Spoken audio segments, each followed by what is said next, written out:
maagizo ambayo mbalimbali ambayo tumekuwa tukielekeza vikosini, ikiwepo ni agizo la kuhakikisha kwamba vikosi vyetu vyote vinatumia nishati safi ya kupikia.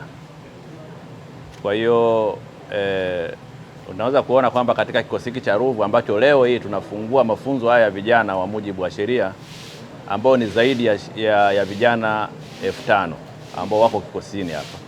Kwa hiyo unaweza kaona kwamba idadi hiyo kubwa ya vijana kama itatumia nishati ya mkaa au nishati ya kuni, kwamba kwanza wataharibu mazingira kwa kiasi kikubwa, lakini vile vile ni kwamba ni gharama kubwa sana. Kwa hiyo katika harakati zile za kuunga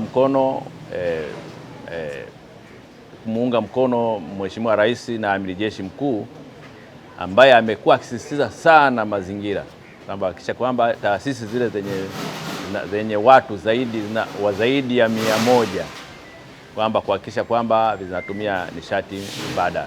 Kwa hiyo unaweza kaona kwamba majiko haya ni majiko ya gesi, lakini vile vile tumepita katika majiko ambayo yanatumia mkaa mbadala, mkaa ambao unatengenezwa hapa kwa kutafuta material mbalimbali ambayo yanatengenezwa hapa ndani ya kikosi hiki cha 832 Ruvu, na ambayo yamekuwa wakiwatumia katika kupika. Kwa hiyo kuni katika vikosi vya JKT kwa kweli tumezifuta, hatutumii kuni wala mkaa. Kinachotumika katika vikosi hivi vya Jeshi la Kujenga Taifa kwa sasa ni majiko haya mbadala ambayo yanatumia mkaa ambao tunautengeneza wenyewe, na majiko hayo sehemu kubwa tumefadhiliwa na wenzetu wa REA ambao walikuja kutupa elimu kwanza ya kuhakikisha kwamba tunatengeneza mkaa ule, lakini vile vile wametuwezesha vifaa kwa ajili ya kuhakikisha kwamba tunaweza kutengeneza mkaa na majiko yake.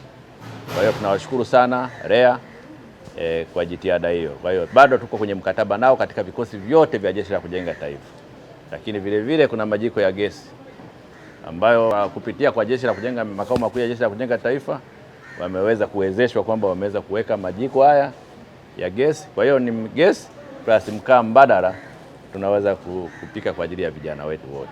Elimu hii ya nishati mbadala, kwa maana kwamba vijana hawatumii kuni, vijana hawatumii mkaa.